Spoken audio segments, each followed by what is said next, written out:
Hey, are you not feeling well? Well, it doesn't matter. I'm just gonna do whatever. Since then, I couldn't react at all whenever I saw Thomas. I'm home. Huh? What about dinner? It felt like the shadows were speaking to me, but I couldn't understand what they were saying. Hey, both of you. Please, say something to Mom. No way. Look, we don't need you in this house. My name is Madison, a 40-year-old mother of 2. My husband Thomas is 2 years older than me. We got married when I was 25. We were colleagues at the same company. We started dating about a year after joining the company. We got married after I got pregnant, and I became a housewife at Thomas's request. He said, I'll earn enough, so just focus on taking care of the house. Back then, those words felt very reassuring. Then came our son Matthew, and 2 years later, our daughter Mia. Since then, my days were filled with household chores and parenting. Because I didn't have my family or my in-laws' house nearby to rely on.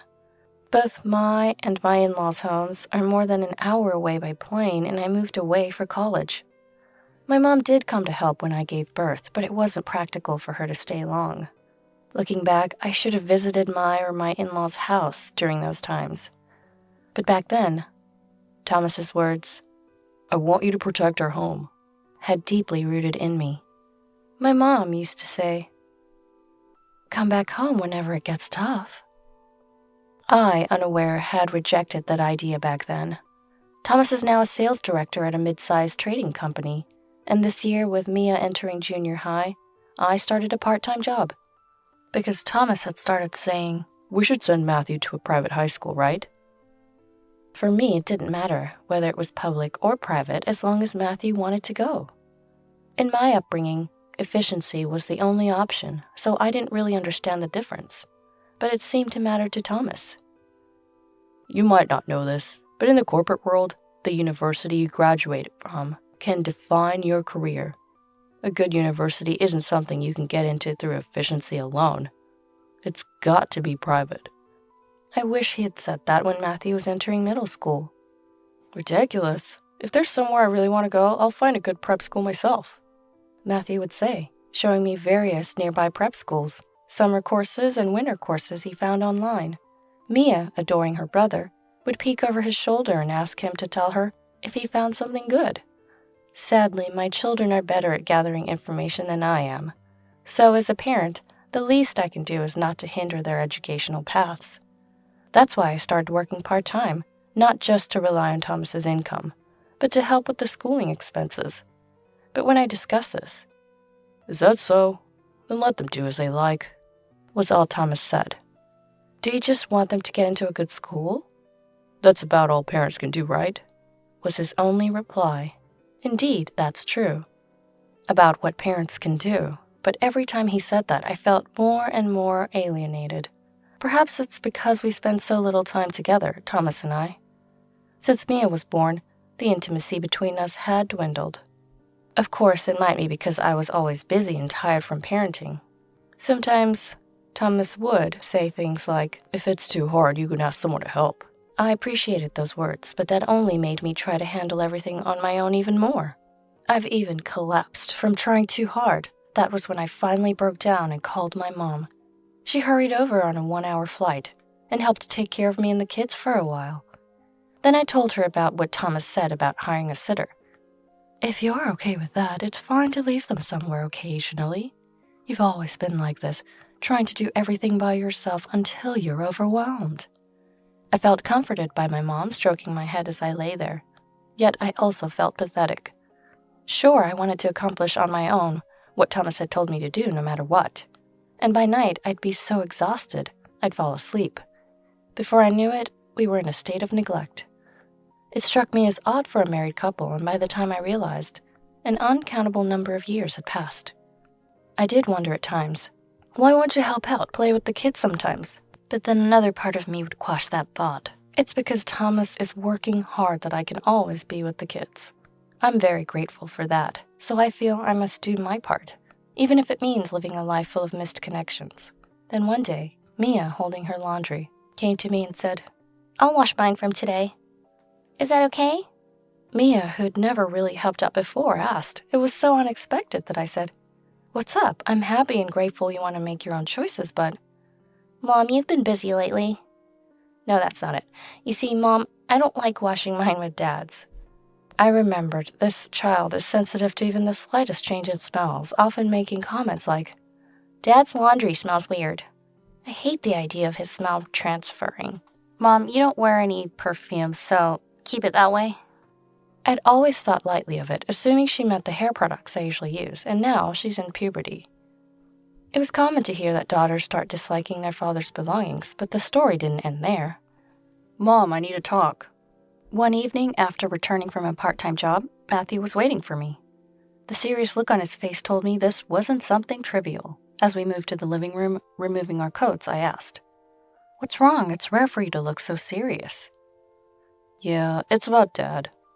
I was surprised. As we sat facing each other on the couch, Matthew said, Hey, Mom, how much do you know? About what? Matthew sighed lightly. I thought so. What do you mean? Mom, you need to be calm and listen to me. Mia told me Dad's having an affair. What? An affair? I never imagined hearing such a word from the mouth of my 15-year-old. Mom, you really had noticed, had you? Well, Dad's always been all about work. Mom, please, face the reality. No matter how much of a workaholic Dad is, why haven't the four of us ever gone on a family trip together? Is his company that bad? But Dad's busy being a manager now. He is now, but before that, he was a department head. You know, there are kids in my class whose parents are always busy and rarely seen. But even so, they make up for it by taking them on overseas trips during the summer. What about us? Matthew had added. I fell silent. Thinking about it, he was right. I've been the one to take the kids to my parents' or the in-laws' house in the countryside for Christmas. We travel by plane, so we visit various places. There are decent tourist spots. So I thought that was enough, or maybe I was trying to convince myself. Dad's been irresponsible, I've always thought. That's not fair. He's supporting our livelihood. That's a parent's duty, right? What Mia and I are saying is, does he even care about you, Mom, and us? I felt like I was struck by lightning. So it had finally been said. And first off, Mia hated the smell of Dad's laundry. She realized it smelled like women's perfume. When? You know how she hangs out with friends on her days off? Even if she doesn't buy it, she looks at perfume testers, right? It changes, but the smell from Dad's laundry is usually that of women's perfume. Mia remembered the smells, being sensitive to them. And I have to apologize to you for something. What? I've been skipping cram school a few times, and then I followed Dad. What? You were out late at night? That's why I'm apologizing first. If I didn't, Mia might have started doing it, and Dad's not working late like crazy. Not exactly at closing time, but he leaves his company at like 7 p.m., and then there's a woman with him. A woman? They then head to the downtown area. Of course, I didn't have the guts to go any further by myself. Of course not, I exclaimed. Yeah, so that's all I can say, and I wanted to apologize to you, Mom. No. I shook my head vigorously. You're not to blame, but what comes next is an adult matter. Yeah, but remember this, me and I are on your side, Mom. Matthew stopped bringing it up after that, but honestly, I had a vague suspicion myself. I just didn't want to admit it. So I pretended not to see it, believing that was the way to protect this home. But it was the kids who couldn't bear it. This is not okay. I can't keep making the kids feel bad because of my selfishness. So I decided to hire a detective. The cost was more than I expected, but I think it was worth pouring my part-time job earnings into it. The results were as I imagined. As I looked at the evidence sent by the detective, I felt something inside me break. What had I been maintaining this family for and for whom? I had thought that, though Thomas doesn't come home now, someday we could spend relaxed time together as husband and wife. Mom. How long had I been zoning out? There laid the documents I was looking at on my day off from my part-time job. I couldn't do anything until the kids came home. This... No. I covered the evidence with my body, trying to hide it from Matthew's view. Why? I want to know too. This is not for children to see. Come on, I'm 15 years old, you know? Still, no. Okay. Yes, that was definitely not okay, but what to do next? I couldn't settle my feelings. While I was hesitating, Thomas came home. Noticing him, I hid the envelope with the evidence in the kitchen cabinet. "I'm home." When I saw him enter the room, "Huh?" I involuntarily said. What is this feeling? I thought to myself. Sure, that's Thomas, my husband, but on the other hand, it's not my husband. No, it's not even human. Then what? Such thoughts circled in my head. My mind now comes to a conclusion. Yes, this is something that shouldn't exist now. "Hey, are you not feeling well?" "Well, it doesn't matter. I'm just gonna do whatever." Since then, I couldn't react at all whenever I saw Thomas. His figure gradually lost its outline, becoming just a vague shadow, so I learned about what happened after that mostly from Matthew or Mia. I unconsciously started avoiding the laundry basket with Thomas's clothes. I only made meals for 3, but it didn't immediately become a big issue, because after all, Thomas rarely came home early. However, one day, while the 3 of us were having dinner, "I'm home." "Huh? Where's the food?" "Hey, both of you, say something to Mom." "No." "Why do we have to say something to Mom for you?" Matthew addressed. "Look, this family doesn't need you, Dad." Then Mia took out her cell phone and started calling someone. "Hey, Grandma, it's Mia. He's here, come over quickly." Why is Mia calling my mom? Stop, it's too late now. Voices echoed. I just watched the scene unfold as if it were someone else's problem. About 10 minutes later, my parents and another man burst in. Mia had indeed called my mom, but so quickly. "What's going on?" "Mom, what happened?" "Oh, Madison, you've gotten so thin." Mom hugged me. Dad approached the kids, hugged their shoulders, and patted them. "Grandpa." There. Good job, Mia. We'll take care of it from here. Go to your rooms." "No, I want to say to Dad myself that he's the one who drove Mom to this." "Drove me to this?" "Hey, Mom, do you realize what state you're in?" "We called Grandma and Grandpa because you're broken." "Broken?" "Broken? What do you mean?" "Look, Dad, Mom doesn't think of you as a dad anymore." "Huh? Hey, Matthew, what are you talking about?"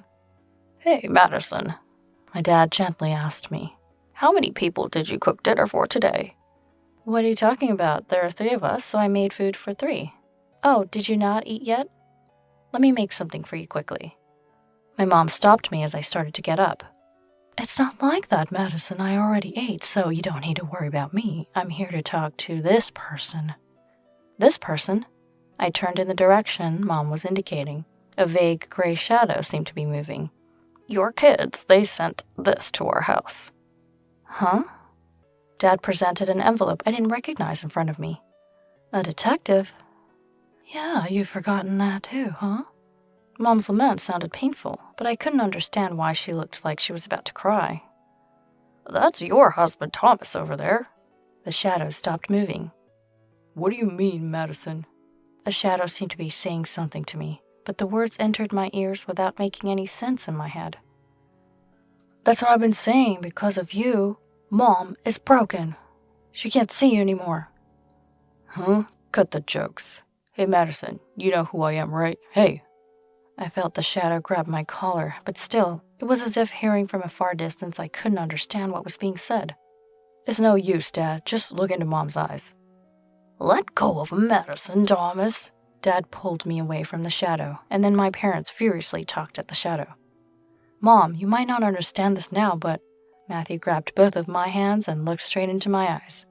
"We noticed something was off with you, Mom, and called Grandpa and Grandma." "Off?" "Yeah. You couldn't stand that he was cheating, and now you can't see him." "That's not right, Matthew. Your dad has been dead, hasn't he?" "Huh?" A strange voice came from the shadow. And seeing my expression at that moment, Matthew's face looked like he was about to cry. "See, Dad? I told you." The shadow slowly sunk into the ground. Meanwhile, Mia had prepared a tablet and seemed to have connected it somewhere. "Grandpa, can you see?" "Oh, are you okay now, Mia?" That voice belonged to my father-in-law. "Grandpa, it's ready." "Oh, a long time no see. Likewise, I wished to visit you directly, but unfortunately my wife fell ill."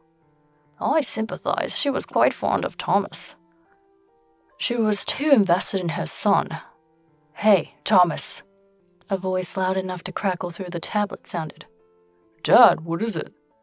What do you mean, what is it? Copies of the evidence of your affair have also arrived here. Must have been quite a shock for Madison.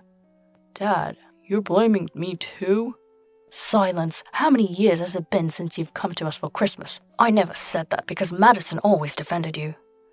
I never asked her to do that. Still saying that, because of you. Madison couldn't help but complain about you not coming home. She regretted saying it even though she knew she shouldn't, and that's your excuse for not coming. Want me to read the documents? Could we handle that here? Right, let's make sure the son sees this.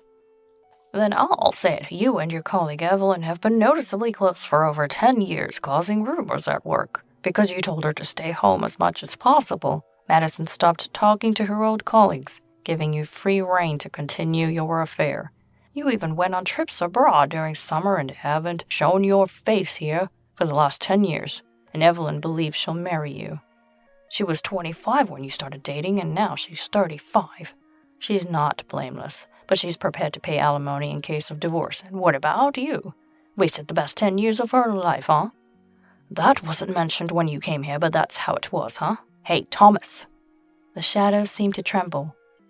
Sign the divorce papers prepared by the lawyer immediately, and for driving Madison to this point, you and Evelyn will pay damages. No bargaining down.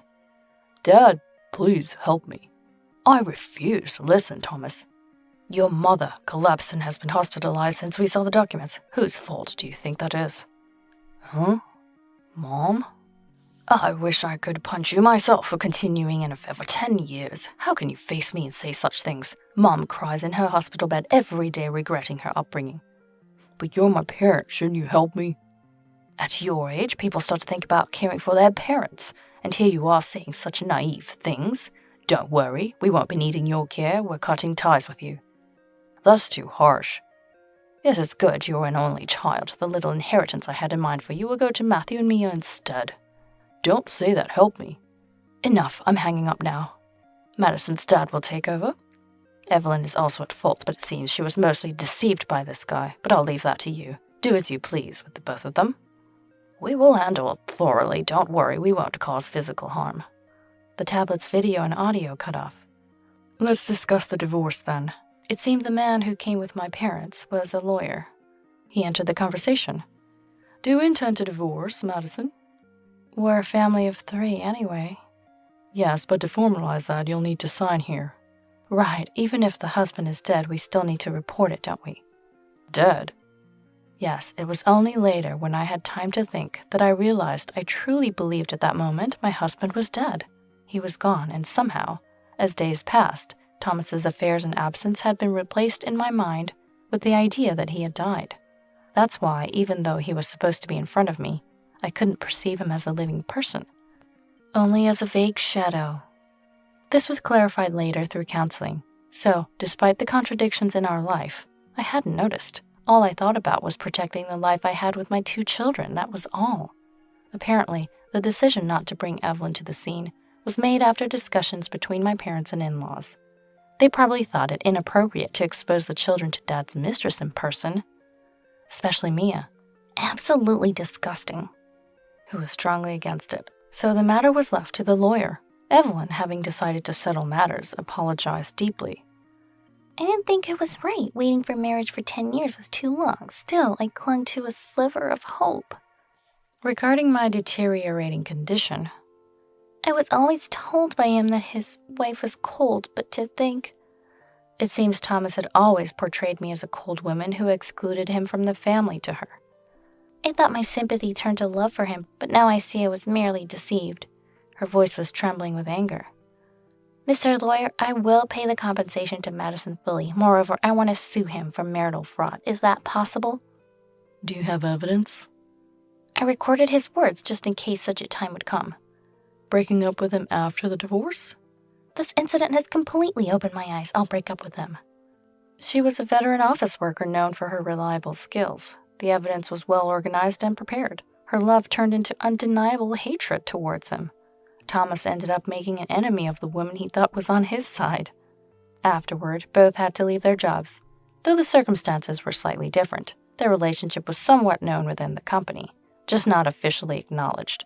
The revelation that Evelyn was suing Thomas was significant. Why would you do something like this? I always thought you were stuck waiting because your wife was cold to you, but no.